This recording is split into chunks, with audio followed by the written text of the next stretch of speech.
Hi, this is Dr. Natalie Cordova. We're going to do a hip rotator stretch for beginners. It's static and you're just holding that.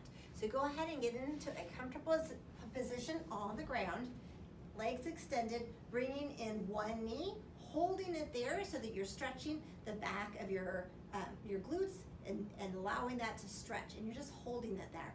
As you're comfortable doing this, the next level up would be to go across the body, so you're aiming for the other shoulder and you're holding that, and you're also getting a nice stretch where you can feel those rotators being pulled on. You're holding that there for at least a minute, building up to 2 minutes. Now bringing that back out all the way down, do the same for the opposite leg. So again, bringing that first into the same shoulder and holding that there, and if you can feel that and it's a good stretch, keep it there. If not, and you want a little bit more, then bring it across your body so you're aiming for the opposite shoulder, and you're holding it there for 1 minute, building up to 2 minutes. Bringing that back out and straightening it out, and then you're all done.